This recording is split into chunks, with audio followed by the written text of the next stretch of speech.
Bonjour mon ami, aujourd'hui devine sur quoi nous allons faire une vidéo. Pas du tout sur un chat. Aujourd'hui mon ami, nous allons entrer dans les méandres du non-verbal, la science du non-verbal.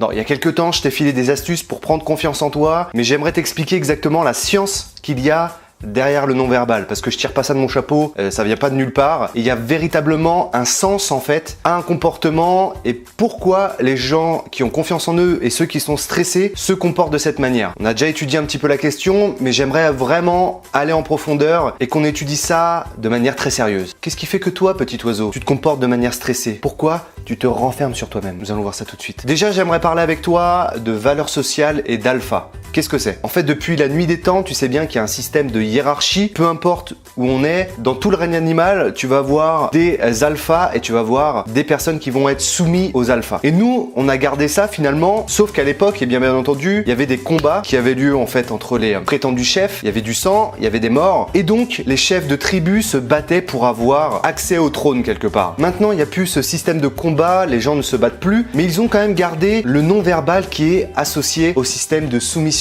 ou d'autorité. Ce qui veut dire que quand tu te retrouves dans une salle par exemple, eh bien tu vas voir des gens qui vont être plutôt alpha, donc ils vont se comporter d'une certaine manière pour faire comprendre au groupe que c'est eux qui dominent. Et tu vas voir les autres qui vont être beaucoup plus stressés et soumis. Et donc finalement, qu'est-ce qui explique qu'une personne qui a confiance en elle va se comporter d'une certaine manière? Comme je te l'ai dit, les personnes qui ont confiance en soi ont tendance à avoir par exemple les bras en akimbo comme on dit, c'est-à-dire les bras directement sur les hanches et vont montrer leur corps. Les gens qui sont dominants vont avoir tendance à ne pas se protéger. Finalement, quand tu domines dans une pièce ou un endroit, eh bien, tu n'as pas besoin de te protéger des autres étant donné que tu es supérieur à eux. Si tu es à l'aise dans ton environnement, tu vas avoir tendance donc à montrer un petit peu des attitudes ouvertes comme ça. Nickel, je transpire pas. Et tu vas t'ouvrir à ton environnement. Et en fait, ton torse, ton ventre et tes parties génitales vont être visibles. Et ça peut être intéressant à observer dans une soirée. Essaye de repérer les gens qui ont un langage corporel ouvert. Contrairement aux personnes stressées qui vont avoir un langage corporel fermé, étant donné qu'ils veulent se protéger de leur environnement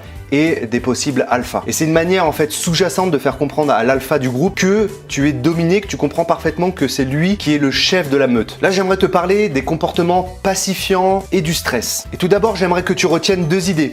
La première, c'est que le stress émotionnel met notre cerveau dans un état merdique. Une étude de neurosciences de 2004 démontre justement que les émotions douloureuses comme l'anxiété, les ruptures amoureuses et le harcèlement illuminent les mêmes zones du cerveau que pendant une douleur physique. Et deuxième idée à retenir, c'est que l'être humain est stimulé positivement par le toucher non violent. Parce qu'il faut quand même rappeler qu'on était des êtres qui communiquions exclusivement par le toucher quand il n'y avait pas le langage. Et donc on a gardé une sorte de mémoire du non-verbal, et quand on est touché positivement, eh bien ça nous soulage.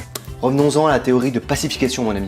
Eh bien, à chaque fois que tu vas te trouver dans une situation de stress, ton cerveau va faire en sorte que tu retrouves une situation normale. Donc une situation où tu n'es pas stressé physiquement. Et qu'est-ce que tu vas faire? Eh bien, tu vas t'auto-stimuler. C'est-à-dire que tu vas toucher des zones de ton corps pour te soulager. Parce que l'anxiété, comme je te le rappelle, c'est hyper douloureux, c'est comme une douleur physique. Donc tu vas stimuler des zones de ton corps pour te déstresser. Et c'est pour ça que les gens vont avoir tendance, voilà, à essayer de s'apaiser en faisant des gestes comme ça. Tu vois, ils vont se toucher les mains, etc., etc. Et tu peux regarder justement des interviews où tu vois des gens dans des clashs. Tu vas voir des personnes qui vont avoir tendance à beaucoup se toucher, à se caresser comme ça, ou avoir des micro-démangeaisons quand ça les énerve. Donc, je peux t'apprendre quelques gestes justement de micro-apaisement. T'as par exemple derrière la nuque, qui est une zone où il y a le plus de muscles tendus. Donc, tu vas essayer de te détendre en te massant comme ça. Les personnes qui vont aussi se masser l'arête du nez comme ça vont chercher aussi à s'apaiser. Les personnes qui vont fermer les bras évidemment. Les personnes qui vont se protéger les parties génitales. Et aussi quelque chose d'intéressant, c'est que quand tu es stressé, tu vas avoir un afflux de sang qui est plus important et tu vas faire des gestes beaucoup plus rapides. Et donc si tu vois un changement de comportement dans le temps, si tu vois que la personne communique lentement puis peu à peu va communiquer de manière rapide, tu peux te dire qu'il y a une pointe de stress et que le rythme cardiaque de la personne augmente et donc forcément les mouvements vont augmenter également. Alors comment foutre un coup de pied au cul au stress? J'ai fait une vidéo il y a peu de temps sur la confiance en soi, je te laisse juste en haut à droite un lien vers la vidéo, mais ce que je peux te conseiller véritablement, c'est de prendre le